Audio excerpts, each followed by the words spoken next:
Hello everybody, I'm Ali Reza and you are watching my channel Arma Tech. Today I'm gonna review two Bluetooth speakers, one from Sony and another one from JBL, and I'll put them against each other and let you know which one is the best choice for you.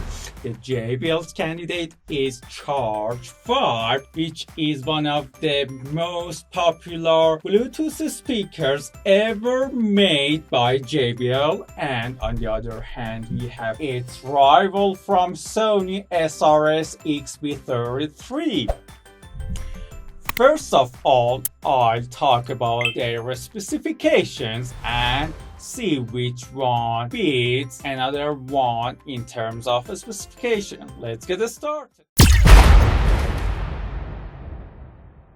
Now let's get to the specifications. The JBL uses a racetrack woofer for clear mids and booming and punchy bass, along with a very high quality tweeter to handle the treble. And it has been a very good combination that made a new trend among all Bluetooth speaker manufacturers to use this combination. It also has two passive radiators that shoot out the side, while the Sony uses a very conventional speaker setup using two woofers with two passive radiators that shoot out the side. All in all, when it comes to sound, we cannot predict by only the setup, and there are lots of other things that we have to consider while we are judging about the sound. But when it comes to battery life, Sony has announced that their speaker can handle up to 24 hours while stamina mode is activated. But when you put it around 80% of volume and turning the light show off, it can come up to 8 hours with you. On the other hand, we have JBL that the company has said it can play the music up to 20 hours, but this is just when you put it under 50% of volume or around it. But in real world use, putting the volume around 80%, which is a very good volume for listening to the music, it can pass 8 hours of playback time. Both the speakers can charge out your devices with their USB-A output, placing under the flap. What we can see here is that the charging port for charging in the speaker is under the flap for Sony, but it's not covered on the JBL. And we can see that Sony has 3 buttons under the flap. One is for stereo pairing, another one for party mode, and another one for checking the battery percentage and controlling the light show. One thing that JBL does not have is the microphone, which is put in the Sony speaker, and it made it a speaker phone, which is very good option for any speaker. In terms of app support, both the speakers have apps, but the Sony has 2 different apps. One is called Festival, which is a very junky, I think, application. But another one which is although old-fashioned, well-designed and user-friendly application for tweaking the EQs and other options that it gives you, that we'll talk about it later.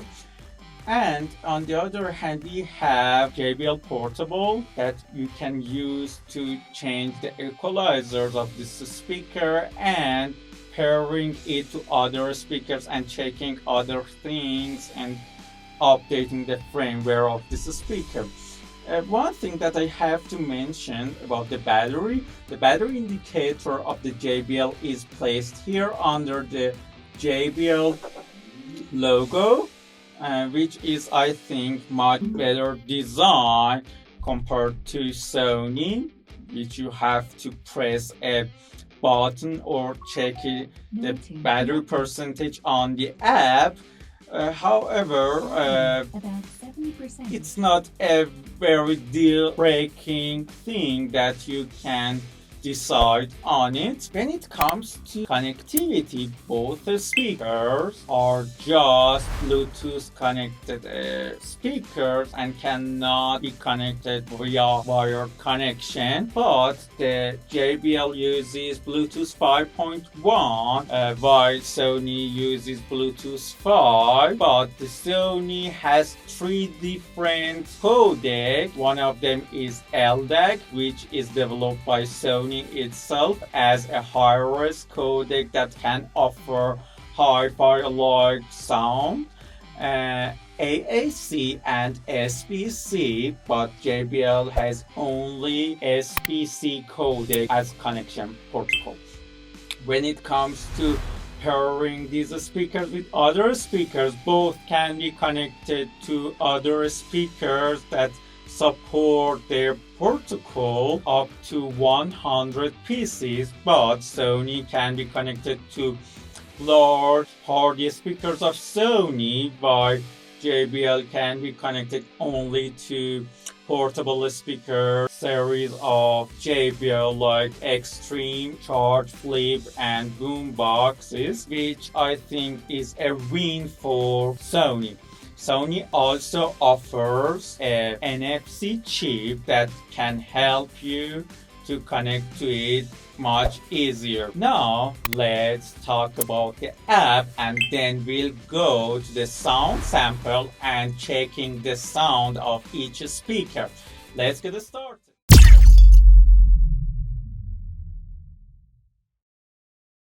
Okay, let's see what applications of these 2 speakers offer us and see which one is the winner. Okay, let's start with the Sony's app. As you can see, it can say what codec we are using, which is LDAC now, and we can add different music players and music streaming app to this to access them easily. And we have also Fiestable in here, which is the second app that I told you, which is rubbish. Now let's check the Fiestable quickly. Okay, waiting for it. We have 3 different menu: DJ control, illumination, which is for controlling the lights, and motion control. On motion control, let's start with motion control. As you can see, we have different options here, and with this gesture that it is showing, we can control it. For example, with this gesture, we can make sound which is very useless. I don't know who wants this. It's really funny, and I think even downloading this app is waste of time. Look, by these types of gesture, we can control the lights, and for example, changing the track or pause or play the music. On the other parts of this application, we can control light. As you can see, look at here, it flashes, it can be changed or things like that. And on the DJ control, we can use different type of preset audio to Disco.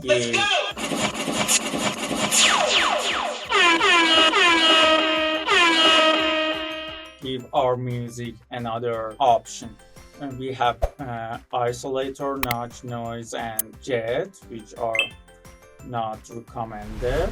And let's go back to the Music Center app. On the setting, which is the place that we should use mostly, we have sound and sound effect, Clear Audio Plus. Clear Audio Plus is a somehow AI-like option, which Sony has claimed that it can recognize the sound of your track and find the best EQ and set the best EQ for it, which I usually use and check it. By checking this, you cannot really change anything because it has claimed that it's the best for you. But on the sound effect, we have extra bass for deeper and punchier bass, live sound, which is for a more concert-like experience, and off or stamina mode, which flattens the sound, reduces the bass, and its aim is to extend the battery life. And I personally use it when I want to listen to podcasts because the bass is enough for listening to a podcast, and it offers better mids and highs compared to other two sound effects. And we have a 3-band EQ setup here, which contains bass, mid, and treble. You can put them anywhere between +10 and -10, and it's a good option to have. And we also have access to DJ effects here, but I usually don't use them because they are just junk. And we have illumination. We can set different types of lighting modes. And here we have power option. We can set the Bluetooth to standby and checking the battery level, and checking the battery level by voice, check the stamina, auto standby, or other options. And we have other options here which is contain only Bluetooth codec. We can set it to SBC for lower power consumption, and auto, which I recommend it because both AAC and LDAC are better codec compared to SBC in terms of quality and latency. On the system, we can only see the firmware version of the speaker and update it. And also here we can group this speaker with other speakers, a stereo pair and power connect, which is very useful if you want to connect different speakers together, and I usually do it on my parties. Now let's go to the JBL Portable and see what JBL Portable has to offer. Okay, when you open the JBL Portable, you connect to the JBL speaker, and you can see the battery percentage. You can see the equalizer. You can tweak the 3-band equalizer, and you can see that you can stereo pair it instantly here, and product info for updating the software, checking the firmware, and guide and rename it. When you go to the first page, home page, you can see that on the bottom of the application you have 3 different choices The first one is the speaker itself. The second one is for audio boost, which you can connect different portable speaker of the JBL together, and info for adding new products, setting the language, and for legal support and checking the version of the application. Okay, now it's time to listen to the speakers and see which one has the best audio quality. Now let's listen.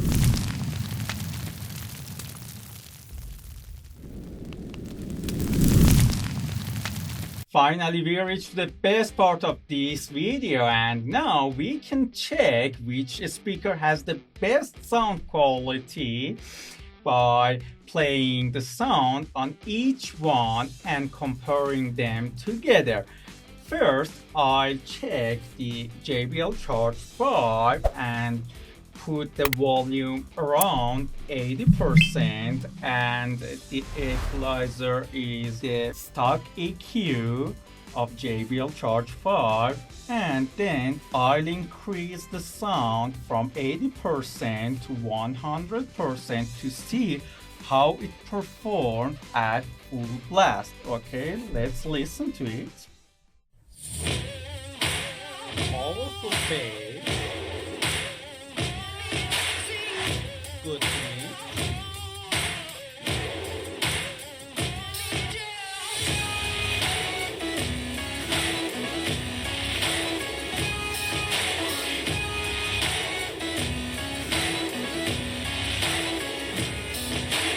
Very loud, 80% as you can see.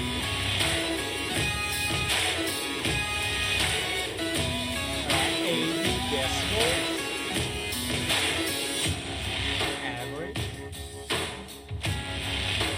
Look at the passive radiator, how it shakes. It's very beautiful.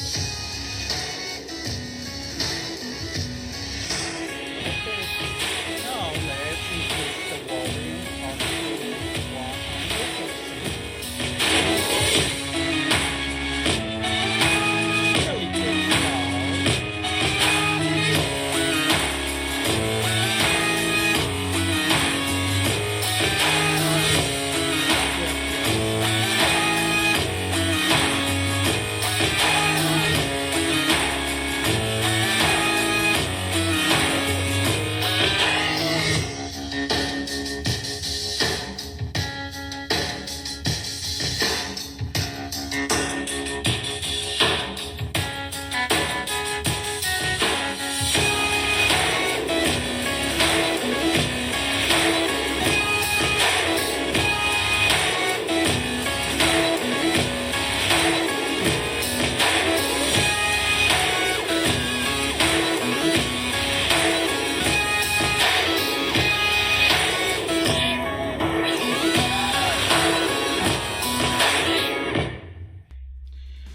Okay, what I can say about the sound signature of this speaker is that it's very bright and it has very deep bass. As you saw, the bass of this speaker can really beat and shake. But when you increase the volume over 80% and you reach 100%, the amount of the bass remains the same. And it's not a good thing, and it really affects the sound signature of this speaker. But one thing that I have to mention here is that the treble can get a bit ear piercing at 100% of volume. So I think the sweet spot of this speaker is its 80%.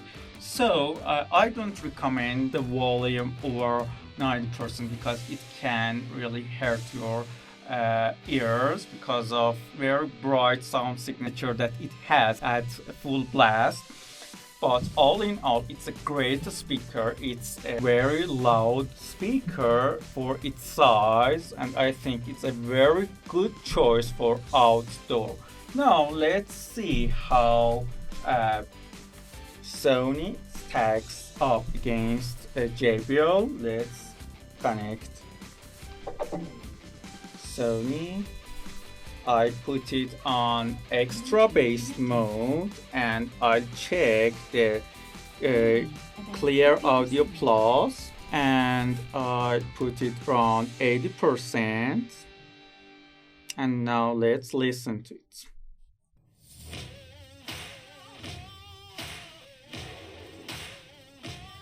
Compared to JBL, it's very quiet at 80%.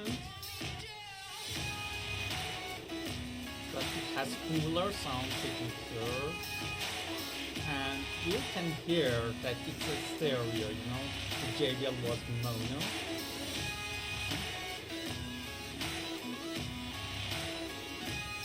I can hear it. Let's increase the sound.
On live mode, it gets really loud and it can be comparable to JBL, but on extra bass mode, although it has deeper, fuller and better bass, the loudness of it is very low and it's not satisfying, but overall sound quality of this speaker is very good. And you can hear the wider imaging and sound stage of this speaker. You can actually hear that where the instruments are, but you cannot hear on JBL because it's just a mono speaker. If I want to listen to this speaker, I would choose to listen to it on extra bass mode when I'm indoor and live mode when I'm outdoor. Although the live mode is designed for a concert-like experience, what I actually think it's the outdoor mode of this speaker.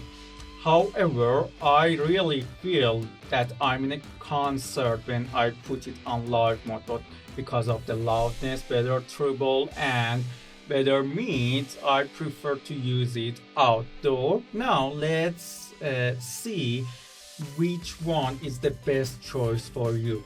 If you really don't care about having a speakerphone, having better battery life, and RGBs are not something that you are really into it, it's better to opt for JBL because it's louder, its sound signature gives you better bass, and I think for outdoor it can please you when you are among your friends, and its size is really pocketable, so you can put it on your not pocketable, you can put it on your backpack, and very good for taking out. But this one, it has lots of features. You can connect it to bigger party speakers of Sony, and it has RGB speakerphone and different types of sound modes, and which is really different from each other. So I think if you buy one of these speakers, there is nothing to regret. But for those who want something to take out with themselves, I think JBL is the best choice because of the higher volume and better bass performance. I hope you enjoyed this video and you have decided which one is the best choice for you. I want you to like this video and subscribe my channel to support me to make better videos for you. Thank you. Goodbye.